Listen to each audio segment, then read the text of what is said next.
Welcome to our show, Film Talk with AJ Dean. I'm AJ Dean, your host, and I have the wonderful actor from Las Vegas, my special co-host and extended family, Paul Vato. Hey, Paul, how's it shaking? Oh, it is shaking. It's getting warm in Las Vegas. It's crazy. It's only May and it's getting so warm, and we're all getting psyched for the World Series of Poker, which will be here before we know it. So within the next couple of weeks, and I'll keep you guys posted. Ooh, that sounds so exciting. And we want to hear, best of luck to you also. We hope you win and tell us what happens, okay? And we're really, really happy for you. We've got an incredible show tonight, and I want to say a very warm welcome to our beautiful guest, the one, the only, Jaime Hill. She's an actress. She's been in Skinamarink. We met her on Clubhouse. Hey, Jaime, how are you? So glad you're here. Hi. Hi, everybody. I'm glad to see you guys too. Clubhouse has been wonderful. It's changed my world. But to get to see you guys in person and actually have us respond to each other with, it's so different. It's so different. And that's what you need. And this is just wonderful to actually get to interact with everybody. It's made my day. It made the day very long waiting for tonight to arrive. Oh, we were so looking forward to meeting you as well online. Being on Clubhouse, it's great, but being here on Zoom with you is even more special. And Jaime, you're not only an actress, you're a voiceover artist, you're a voiceover actress as well. So we want to talk about all the fun things, especially Skinamarink and Good Arson here, as well as you can see the movie posters that Jaime's been in. So, Paul, over to you for any starting comments, because this is so much fun, isn't it? Are you kidding me? I'm so excited because I'm such a fan of Jaime's, and it's always been just Clubhouse, and it's hard to really talk to people. I mean, it's not hard to talk to people on Clubhouse, but you want other people to talk. So this is nice. It's for selfish reasons to have Jaime just all to ourselves and get to find out more about Jaime, because I really am a big fan of yours, and I can't wait to meet IRL. But this is one step closer, and so thank you for agreeing to do this, Jaime. You're welcome. I've been looking forward to this. It's flown by how long we've been on Clubhouse.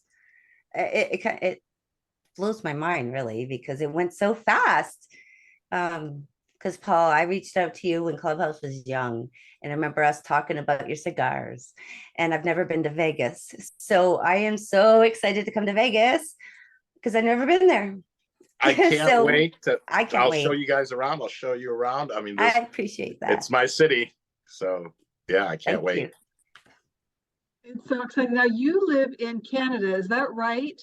I do. I live on the western side of Canada. The province beside BC is Alberta, and I live in Edmonton, and it's not too much. It's pretty much in the middle of Canada. We take up a lot of space up here, but Alberta is quite vast, and as you've seen in some of the movies we have, and we won at Cannes, for locations, but it's a beautiful place to be. It's Canada. I get the stuff I need from I feel my city and my home. I've been all over Canada, and I really enjoy Alberta. And I started out just being a PA in this industry in the Edmonton family. So I've been here for about almost 10 years. Wow. So were you born in Canada? Yes, I'm born in Vancouver. Born in Vancouver. Okay. Yeah. And you've been acting for several years, and recently you've gotten this incredible success with Skinamarink. I mean, it's just gone off the charts. Mucho congratulations to you, right, Paul? Yes, of course, 100%.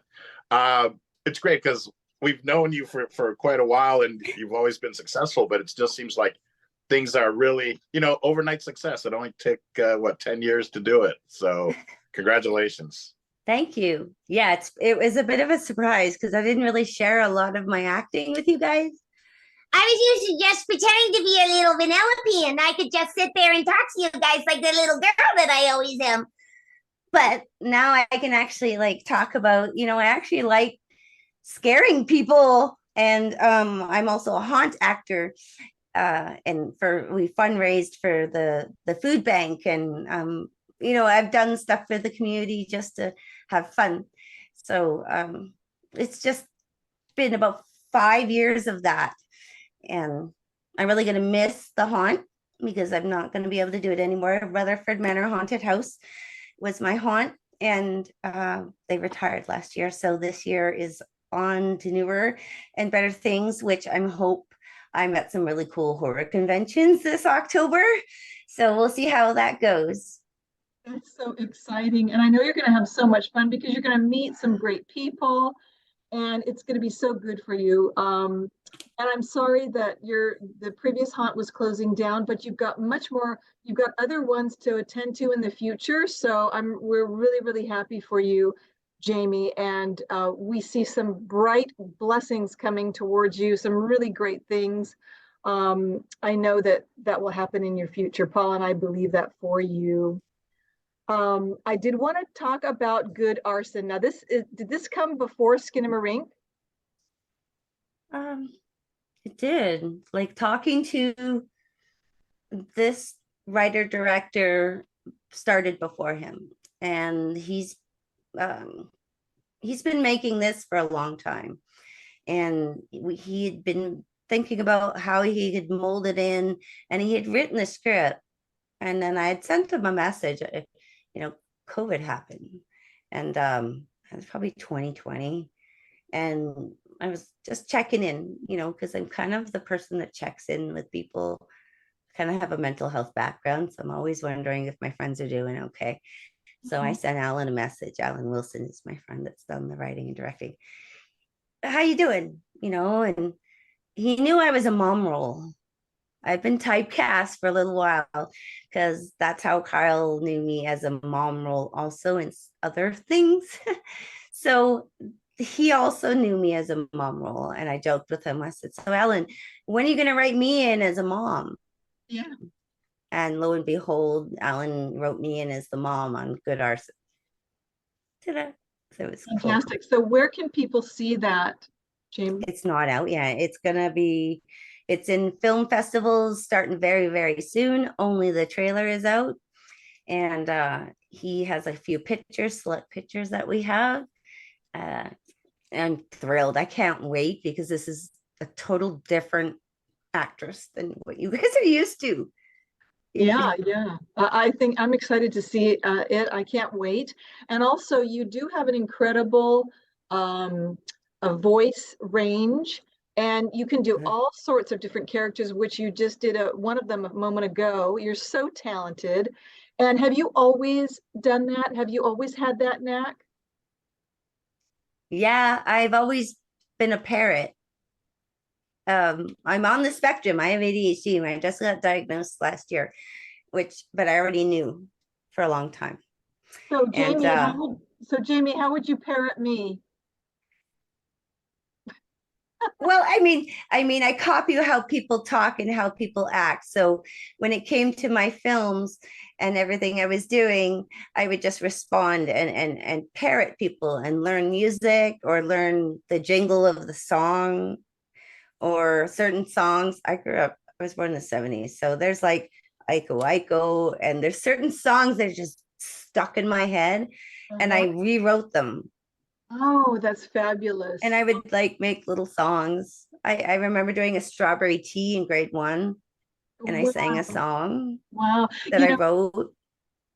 You're in your element, I have to tell you, because you're so good at this. You could, in the 60s and 70s, I remember there were jingles for commercials and things like that, right, Jaime? So we grew up with all those sounds, and it's natural that you would be able, you'd be talented at that. Tell us a little bit more about that. Well, it started when I was about 11 or 12. I think it was Animaniacs came out. I really liked Animaniacs. We didn't have a lot of TV. We just had 3 channels in Vancouver. Animaniacs came out, and my brother and I would goof around with the the song, and I just started trying to talk like it, and it was just goofing around, really. And then when Chucky came out, kind of started. My friend said I sounded like Chucky's girlfriend, and I would goof around with that, and and then I just pretended to hear someone on the side of the road, or say the bus driver, he would say something, and I would like copy him back, and it just maybe that's the muscle memory because I was just doing it, Yeah. and the practice over many, many, many years. Like for Vanellope, she's Vanellope from Wreck-It Ralph. I like to call her my own. She's my Penelope, but she sure sounds like a lot like Vanellope. I really enjoyed that movie. I didn't know a lot about it until my daughter came home and told me that, Mom, my friends think you sound like Vanellope. What? So I looked it up and I said, Jaden, you look like Vanellope. And JJ does look like Vanellope. Wow. And I sound like Penelope. So the irony was there every time I would see all these kids. I liked being around the school and helping out, and I even did Sparks and Brownies. I would make these voices with the stories and the songs, and I could, I would just animate everything. Animate, yeah, that's the best way to explain it, is I can animate it with my voice and my body and my energy, and I really love doing it with the kids, and the Wreck-It Ralph stuff just stuck, so I got really good at her. But I practiced other stuff. It's just quietly. Yeah. That's wonderful. You do it so well, and it takes a lot of energy and, like you said, muscle memory to do imitations and to do parroting. And I always loved like Sesame Street, and I loved Cookie Monster and Dracula and Kermit the Frog. I always loved that. I was never really good at parroting, but I would try to, and I loved it. I also loved Donald Duck, things like that. Paul, how about you? Who did you love growing up? I mentioned Kermit the Frog. Tell us a few. All the ones that you mentioned, but also like Fred Flintstone. I remember such a big fan of, Yeah. and also had such a unique voice. But all the characters, you could close your eyes and know who was talking, whether it was Fred, Barney, Wilma, Betty. So growing up with those cartoon characters, and then of course, also with like GI Joe, and that started getting more famous, but all the ones that you mentioned, AJ, but also Kermit, and then Big Bird, and all the Sesame Street characters. So it's all great, all the way up to Pee Wee Herman's Playhouse and all of his characters. It's not animation, but I could get to that. Yeah, that's up there. Yeah, it was fun. He's great fun. So let's talk about Skinamarink now. So this is a huge thing, and it just really happened to you recently. You've been working long and hard as an actress and voiceover artist, and now it's kind of your ship has come in. In other words, it's kind of a dream come true. Tell us how you got it, what role you play, if you can, a little bit, where people can watch it, and all of that good stuff. Over to you, Jamie. Well, Skinamarink is actually on Shudder. It comes out on DVD June 20th. So very soon, very, very soon. 3 more weeks. I'm thrilled. I can't wait. This movie was the summer of 2021. It was a 1-day shoot for me. We spoke about it on the phone a couple times. Kyle reached out to me because he had seen me, and his friends have also seen me typecast as a mom. So he asked me to be the mom in Skinamarink. And the mom basically sits on the bed in this movie for the most part. I do actually stand in different spaces also.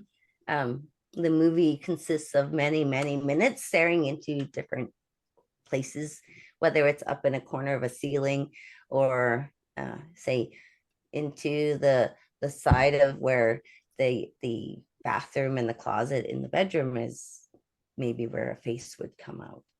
Wow. And it was in the dark. Kyle and everybody set up the black curtains to darken the entire house. The camera was a specific camera and filters used, and then he also added filters after to get what he wanted for the visuals and the sounds. The sounds was all ADR. We recorded that after, and it was really hard not to giggle at. Okay, let me put the knife in your eye. It's funny. I looked at him and I'm like, what? Because the script, and I just, wow. I enjoyed that part because there was other funny things, but that line, I was like, oh, we all had a good laugh. We all finished up in the living room after, because we were in the bedroom in the dark for most of it. Then we sat down and we hung out in the living room. His mom gave us some lunch, and we ate some snacks and foods. And they even gave me a microphone and Guitar Hero. So I'm going to strike that up and start playing again, because I told Kyle I would, because I'm setting up my room. My sound room and my TV room is beside me here. Oh, look, Patches has come to see us. Oh, hello, Yeah. Pat. This is my cat. I wondered where she was for the last hour. She must have been sleeping. So Skinamarink was a lot of fun. It was only a few hours. The team was very small, and Josh was the sound guy, and Jaime was the camera guy, and it was quiet and quaint. And the conversations I had with Kyle about the film and the script before, because there was a very detailed outline and script with how it was working, and it was actually a much longer script. So he had to cut up the movie and edit and chop it down and chop it down. He had a lot of help around the community with some really local horror editors to help it choose what really needed to be said in this traumatic experience. Which brings me to, it's a very traumatic experience of a family, of a child, of a daughter, of a son. It depends on who you're, that you don't never see anybody really in the face unless you look at the son Lucas by the side. So there's a family. Little Lucas is 4 and he gets hurt. The dad's there sort of, because you hear him call someone, you see him sit on the bed. You'll never see the mom in the bedroom. You never see me out of the bedroom. Wow. So this is a really interesting concept. It's an interesting storyline. It's never really been done before. Bravo and kudos to the director and the original cinematography about this. It wasn't shot outside in 20 locations. It was a few locations, but one location, incredible. And In yet the house. Yeah. in one house, and look at the incredible success and interest in it. Horror is such a big industry, and so this is something that happens in it. It's something that happens, and he's done an incredible story with lighting and dramatic views of from the camera views, like you mentioned, and also choosing fine actors. And so this is really mysterious, and it's a thriller, and it's spooky, and it's very intriguing. It's got my interest, peaked. I'm really curious about this because um, in today's film industry, I always wonder, what is it that makes it a success? How does it go? What is it that the audience grab and then just love? And this is one of them. So what is it, do you think, Jaime? And I also want to ask you, Paul, what you think about what it could be. Go ahead, Jaime. Well, so he started out with the Eden Film Festival. He went to Fantasia. That's where it started. They got to Fantasia in Montreal, and the ball started rolling there for it was actually he and his friend Edmund, our friends. Kyle and Edmund went to Montreal for Fantasia, and they spoke to lots of people. And down the road between us ending filming and going through that film circuit, he got picked up by eventually getting picked up to go to Shutter. There's a few different companies that we have. We have Bayview Entertainment, and I've got a great relationship with them now. The whole community of Edmonton and Alberta knows who they are now because of the local family here. So I see a lot of actors and directors and writers thinking, I like that company. So we'll see what More Canada Film does with horror, because it seems like Baby likes to scare you too. So I'm looking forward to more out of them. And Skinnamarink just carried on the fear factor. A film is supposed to make you feel something. So the film made you feel something. Mhm. If you could watch it, you have to be very dedicated to look at the screen and not just get carried away thinking of something else, or not really into the focus of the screen or the movie, or sort of thinking what is happening. But there's a traumatic mental health aspect to it, and that was what drew me in the first place, was the mental health aspect. I have a Bachelor of Science in Nursing. I am now an actor. I take all of my education from that degree and have used it for many years, not as an RN, not ever as an RN. I stayed on the other side. I didn't want to be the RN in the office. I never got registered. I wanted to work with people right hand on hand. So I worked, oh gosh, I graduated from Dalhousie in 2009. It's quite some time now. And, I got to work, the local psychiatric hospital was the last place I got to work. And I loved it. It was my favorite job, helping people with psychiatric struggles, where mental health really needs to just get looked at, just like it's diabetes, where your pancreas doesn't function properly, or your heart doesn't function properly, your brain doesn't function properly, you need to take a medicine too. Your mental health is there. The movie, it caught that. And children's trauma is where it begins.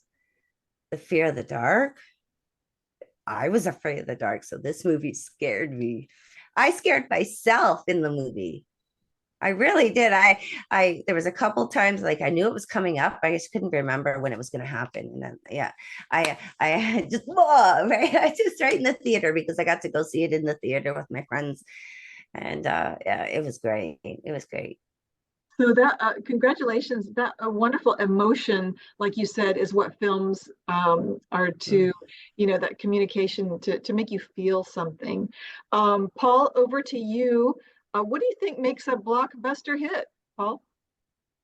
Well, story, I think that's probably the number one thing. But then during the creation process, especially with like horror, having elements like that, where if you're scaring yourself and you're in it and you the story and you know where it's going, but yet you're still getting shocked, I think that's such a great sign, because imagine for the people that are seeing that for the first time. Yeah. So I think the creativity, the way it's done, and I wish I knew more about horror, is just because, but it scares me. So I don't watch it often. But I remember even watching The Walking Dead, and I would get so into it, I didn't realize I was saying anything. But my ex-wife one day came in, she goes, "Are you all right?" I go, "Yeah, why? What's up?" She goes, "You're sitting here going, no, no, no, no, no, no, no." I'll go, "I haven't said a word." She goes, "You're sitting here going, no, no, no, like, don't do it, don't do it." I'm like, "Am I really?" She goes, "Yes, you are." And I didn't even know. I was so lost in it that I had no idea. So I thought I knew what was coming up, but I was kind of like, no, no, like, don't. And then I caught myself doing it. I was like, oh yeah, I guess I am. I'm so immersed in this story. So I think that's one of those things that really helps sell. You have to allow people to get lost in those stories. So I'm sure you guys did great, and I can't wait to support and watch it and be scared along with you guys. Thank you. You'd Yeah. definitely be scared. There is a spot in there where you're going to be saying, no, no, no, no, don't look, don't. And you know what? She looks. Oh no. You mentioned mental health. Let's talk about that, how important it is, because that's what drew you to this story. Why do you think, and do you think that films like this will help shed more light on mental health and make it not so much, looked at as um, as something that, I don't, unusual? What It's do you frowned think? upon. Yeah, frowned People are upon. shy about the topic. It's like talking about poop. You know, people don't like to talk about mental health or poop. Yeah. But when it comes to nursing, we talk about everything. So I talk about everything. And when it came to meeting all these individuals in this Edmonton family, and we are an Edmonton family. Like I know so many Edmonton film actors, writers, directors, crew, that we are like a family. We look for each other when we need each other. So when I was chosen to get to show that mental health aspect of what that mother and those children would be going through, I really wanted to make the beats count, Hmm. which in my 40 seconds of that certain um really scary time that I get to scare everyone is very important. um she does look under the bed, and I'm there when she looks back up. And there's reasons why things happen and why you never see more than just the side of my face or Lucas's face. You get to see Kaylee's face, but after her eyes have been taken by Skinamarink. Wow. Oh, ooh, creepy. Doesn't that sound spooky? I just want to, I thank you for giving us a little bit of a sneak peek on that. Jamie, did you draw on you being a nurse at a psychiatric facility that you loved? You loved that job. Did you draw from some of those memories of some of the patients or Mm. their reactions? Talk to us about that. Yes, years and years and years of experience being around the hospital, psychiatric hospital, family rotation. I even chose in my nursing rotation to go to the forensic hospital to learn more about forensics and how it works in the prison. And it just carried me forward after graduation to work in, those kind of areas in Alberta. And, to have my last job as a psychiatric aide there was wonderful. I loved that job. I really missed the job. I'm not physically able to do it anymore. I actually got hurt on the job, um, which is why we went into voiceover. And and did want to do more film because I had started that at age actually 11. I never started that story, but the first want to film was when I was 11. And when I turned 40, I decided I was going to go do that. Good. Because you're destined for that. That's what, and that was part of your experience as a nurse. You can bring that just to this role and Oh, more yeah. others. And like you said, the social impact and the message is so important. We need to be able to look at mental health, like just like you said, like anything else, diabetes or, um, you know, uh, uh, arthritis or whatever. It's got to be looked at as an acceptable part of being human. I mean, we Yeah, it's all, an organ. it's an organ. Exactly, exactly. And our brain and our heart is one of the most two important organs because without both of those, we're not here. Yeah. I mean, I think I'm not a doctor, but I think that I You're think. pretty SOL if you, yeah. So, Paul, did you want to ask Jamie any questions or say anything? I'd love to hear your perspective. No, I'm just so enthralled in the conversation and finding out about all this other stuff that maybe we hadn't talked about before or didn't know. Jamie, you have had such an interesting life, but it's great that it just shows that it's never too late to realize maybe where you're meant to be or follow your dreams. So even at 40, that's fantastic that that you're able to do that and find this success that's come your way. So congratulations. Thank you. Yeah. And I feel really lucky to represent and advocate for a lot of different things now. Um, Mental health is just one thing. Right? Mhm. I helped the food bank with our haunt that I used to be at. There was anything to do with like Boys and Girls Club. I would love to get involved here. I used to do the lots of stuff in the East Coast with the kids. So if I could start that up now that I actually have, the ability to get around and help that. COVID stopped everything for so long.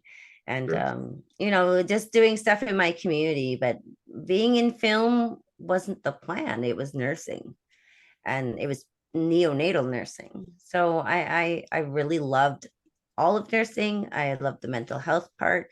Once I got to the fourth year of nursing, I knew I wanted the neonatal, and I really wanted to do work with moms and parents through the neonatal mental process because it was such an overwhelming thing. So it kind of found what I liked. And I didn't get to stay on the neonatal unit, but I did have kids by then, and it really did help me open my eyes to see the developmental psychology of children. And when children are scared of the dark, when they cry when they're 1, 2, 3 months, 6 months, 9 months, there's only so much that they understand and know, and it's very scary. And that fear can turn into that kind of trauma. Yes, that's amazing. And so I'm so glad you were there to help. And also, we are so very proud of you, Jaime. And thank you so much for being here. I see that you've got a signed poster there and of Skinamarink. And how fun is that? I love movie memorabilia. And so I just wanted to say, I think we're going to have to start wrapping it up. I'm looking at the clock here, but we want to do our heart messages. And before then, I just want to say, how can people follow you and support you, Jaime? Are you on Instagram, Yes. Facebook? Yes. Where are you, and how can they reach you? Those are my two. Instagram and Facebook are really my two biggest. My page, I have a profile and a page. I use figuring out this star stuff. Maybe I can start entertaining people with my comedic behavior sometimes, Yes. and earn some stars from home. I don't know. I Yeah. just want to make people laugh. I have plans just to be live and my green screen. As I said, I'm building another room in there. It's got my green screen. I'm lucky I have a cousin that's an electrician, and we're going to put some wiring in, lights in. I have so many friends here that know how to do sound and everything. I get to have a really cool space. And my mom, she's been my rock, and my husband Jimmy has been my rock. And it's been tough times. I can't wait to start working because I've been sitting here really just on Clubhouse and social marketing my little butt off online and meeting so many people, and making jobs from so many people we have spoken to on like Clubhouse, and they just met me because they heard me talking. And I just start saying hi because I'd like to just check in and say hi to people because I'm sort of more personable than more other people. I think that's my ADHD. It just sort of makes me not as shy because I used to be very shy. And I just say hi now. And I always check in with my friends, and the film community and mental health is huge for me. It could be stressful filming, it could be stressful for everyone. I think everyone always needs to put their own feet in other people's shoes because it's such a chaotic experience and environment, and you just take one day at a time, and each day, whether it's going to be only weekends or if you go 2 weeks straight, and with your breaks too. But I mean, during the week and only 2 days off isn't always the easiest to recover, especially if you go from like all day shoots to all night shoots. That Yeah. could be hard, especially in Canada. Like the the sun comes up and down in the winter. It doesn't really get light out for a while, so it's very particular when we film out here. And like some of the shots you see, you think the sun's going down, but it's, I don't know, I think it's the other way around sometimes because we've been up that long and we've had to do it that way. That's amazing. Well, you're incredible, Jaime. And I want to say thank you so much for being here and a wonderful guest. You everywhere you go on Clubhouse or wherever, you have this great personality. You're very personable and loving and caring, and it comes across. So you're going to do very well. You're going to go far, and we want to have you back in the future. But I Sure. did want to start doing, I did want to start doing our heart message, and I'll start it off, and then I'm going to go to Paul, and then you, Jaime, if you will. My heart message for this week is take care of yourself. Like, for instance, this is a friendly reminder from AJ, Dean, and Paul here at our podcast show to uh, have your regular checkups with your doctor and take care of your health. Get those things done. Why? Because it's important. You only have one body, so take Mhm. care of it. And I loved what you said, Jaime, about that. So the time is now. So make those appointments, make those calls. If you have a pain or something going on, make sure to call your doctor and make an appointment. Okay, over to you, Paul. Drink lots of water. And like Jaime, that inspiration, you're very inspirational and motivational, and it's great to have known you through the clubhouse years. And sometimes out of something bad, something good comes. And COVID was not a great thing, but it connected all of us, and we've done great things, and great things have come out of Clubhouse. And we should just change the name of this podcast to the Clubhouse Podcast, because we're always promoting it. But and it's never too late. It's never too late to follow your dreams.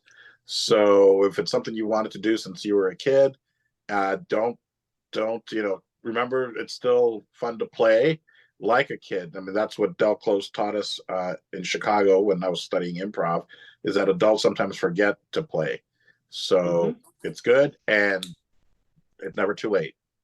Never too late. I love that. Thank you so much, Paul, and thanks for being here. You're the best co-host ever in the world, number one. And Jaime, over to you for your heart message for this week for our audience and your fans. Well, my heart message is it's May, it's mental health month. It's very important for everybody to address their mental health. You can look online and see lots of visuals of the iceberg of mental health, whether you have a bubble bath or if you just sit quietly in a silent space to just desensitize because you get overstimulated and stressed. It's always better to be healthy for your family. If you get overwhelmed and need that quiet space, that's why they say moms go to eat ice cream in the bathroom. So sometimes you gotta go eat ice cream. So that's my Yes, my my go-to there. yes, like Ben and Jerry's is great. Oh I think yeah. they have lights, camera, and action flavor. If Ben and Jerry's, if you see this out there, just send us a whole bunch, Paul and I and Jaime, okay? And but I love what you said, and you're so, so right. Take that time for yourself. And you know what, Jaime, I just want to say thanks again for being a wonderful guest. And we want to thank you and Patches, your beautiful cat. Thanks, Patches, for making an appearance. We appreciate you and hope that you'll be on next time as well. And until we meet again, au revoir until next time.